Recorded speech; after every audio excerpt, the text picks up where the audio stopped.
Assalamualaikum warahmatullahi wabarakatuh, sahabat penetwork, sahabat petir dimanapun berada. Yang pertama, saya mengucapkan terima kasih kepada teman-teman, sahabat penetwork, sahabat petir yang selalu menonton video Abah Safwan ini. Saya terus bekerja, saya terus mencari informasi. Jadi apapun informasinya tetap akan saya sajikan kepada teman-teman. Apakah informasi itu tingkat kebenarannya sampai 80-90% atau mungkin 50% atau di bawah 50%. Intinya teman-teman harus dapat informasi yang baik dan yang tidak baik. Besar harapan saya, informasi-informasi yang akan saya berikan ini saya juga berusaha menyeleksinya. Sehingga informasi ini bisa saya sajikan kepada teman-teman agar teman-teman tidak ketinggalan dalam mengikuti informasi tentang penetwork. Teman-teman, terima kasih, ikutin terus video Abah Safwan. Abah Safwan akan terus berbagi informasi kepada teman-teman agar teman-teman tidak ketinggalan. Terima kasih. Assalamualaikum warahmatullahi wabarakatuh. Assalamualaikum warahmatullahi wabarakatuh, sahabat Abah Safwan, sahabat penetwork dimanapun berada. Salam petir, jeder, jeder, jeder. Mas Pri, kayaknya suasana agak beda hari ini. Iya, kita agak jauh nih, Pak. Jauh di mana ini? Pulang kampung dulu ini. Pulang. Kalau boleh tahu kasih bocoran lah, tempatnya di mana ini? Ini pokoknya tempatnya eksotis ya, Pak ya. Oh gitu? Ini luar biasa, ada di Danau Toba. Iya. Tapi bukan di Perapat ya? Ya, bukan di Perapat, ini di Tiga Ras. Tiga Ras, Ya, satu perkampungan. Satu perkampungan. Yang kebetulan ya, ada tempat yang seperti ini. Iya, iya. Jadi kita mampir. Benar. Ada lagi satu yang hebatnya. Tamunya cuman kita. Jadi Mas Pri ini ya, saya mau coba nyinggung-nyinggung ini ya. Ini lagi rame orang bicara masalah harga konsensus. Iya. Apa menurut pendapat Mas Pri tentang harga konsensus?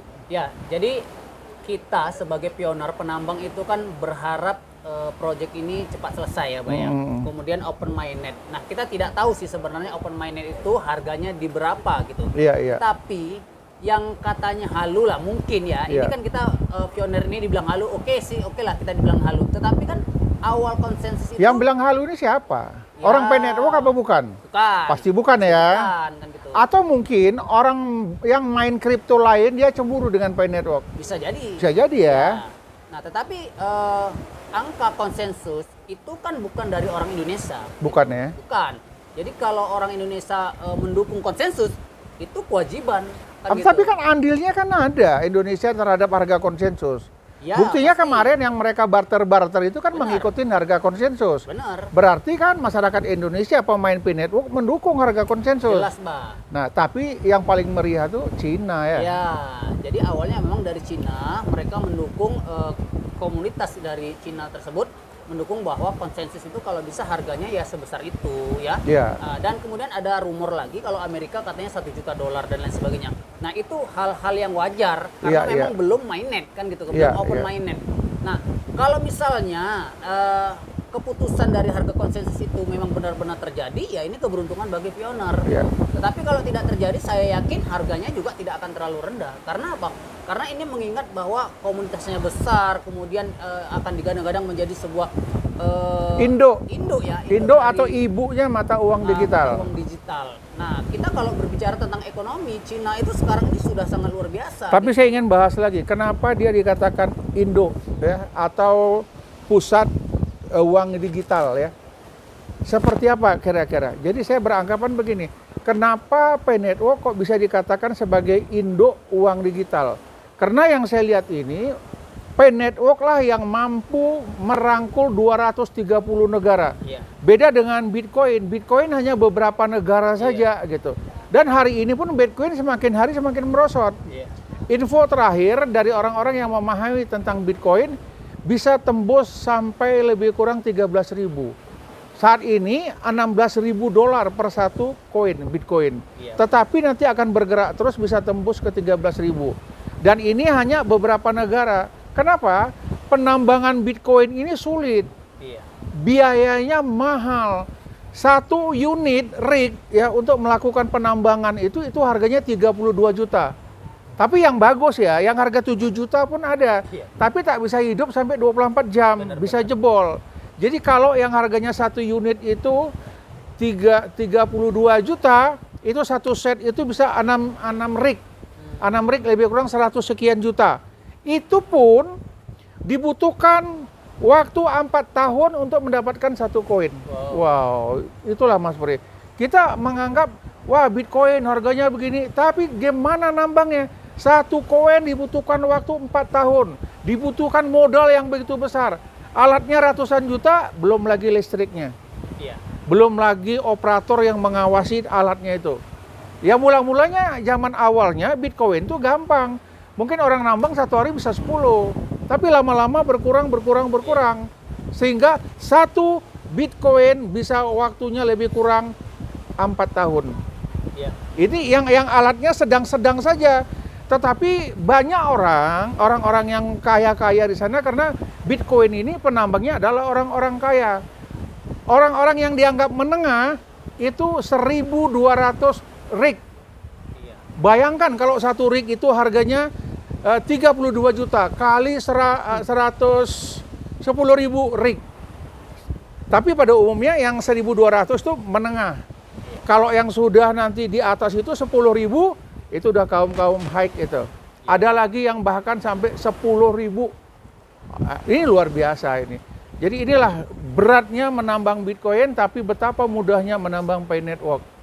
Ya, jadi gini juga Bang, sebenarnya nanti akan ada persamaan tentang Bitcoin dengan Pi Network. Yang pertama, Bitcoin pertama kali menambang itu kan mudah gitu Ya. kan.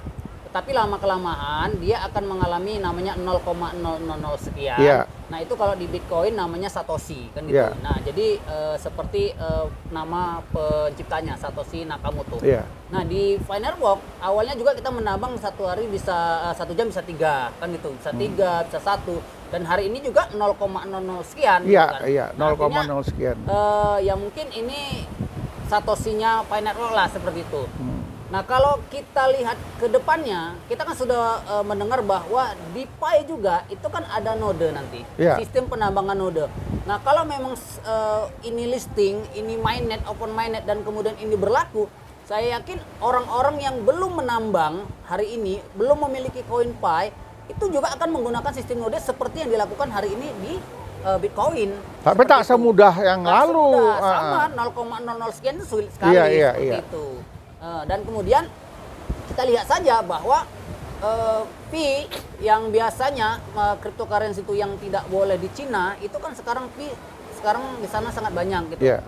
Nah artinya kalau berbicara tentang ekonomi ya Cina ya pastinya akan melampaui segalanya di Asia kan gitu. Jadi Pi ini kalau sebagai alat barter dengan yang namanya nilai ya yang disamakan dengan ya mungkin dengan barang kan seperti itu dengan nilai yang sangat kecil ini bisa saja terjadi ke depannya karena memang supply-nya itu kan yang sudah ditentukan bisa saja seperti zaman dulu orang menambang Bitcoin hilang, menambang Bitcoin dijual murah, menambang Bitcoin harddisknya hilang. Nah kita juga bisa handphonenya hilang, handphonenya terjual dan lain sebagainya.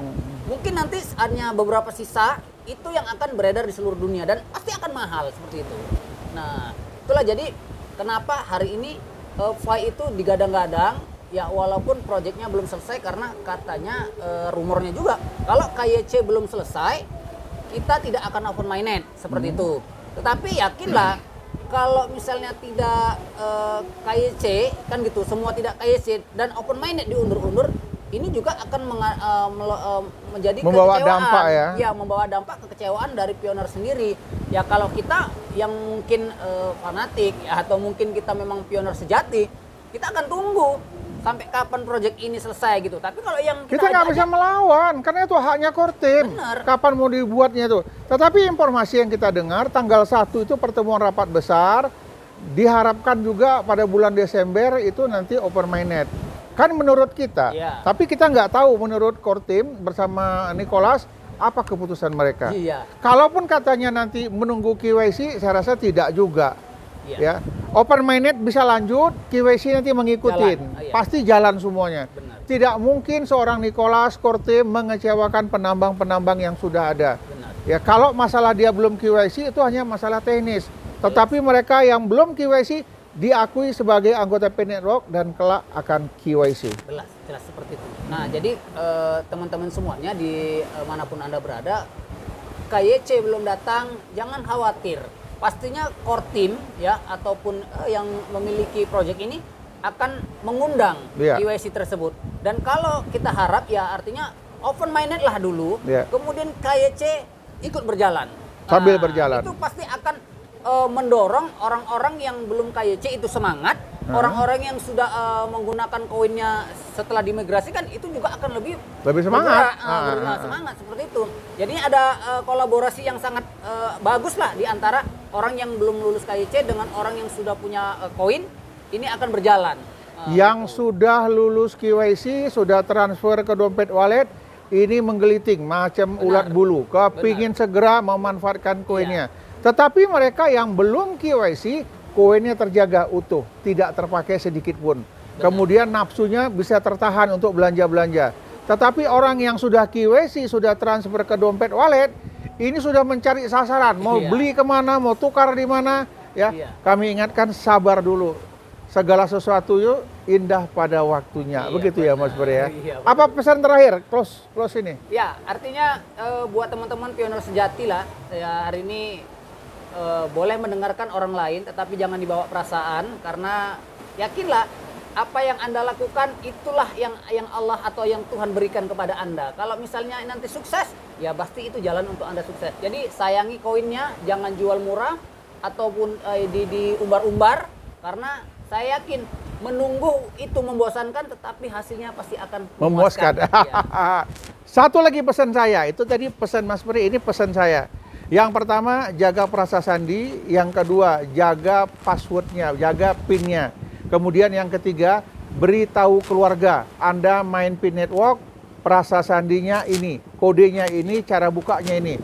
Jika terjadi apa-apa kepada diri kita, maka keluarga kita bisa memanfaatkannya. Benar. Ini yang dapat kami sampaikan. Salam petir, jeder. Assalamualaikum warahmatullahi wabarakatuh.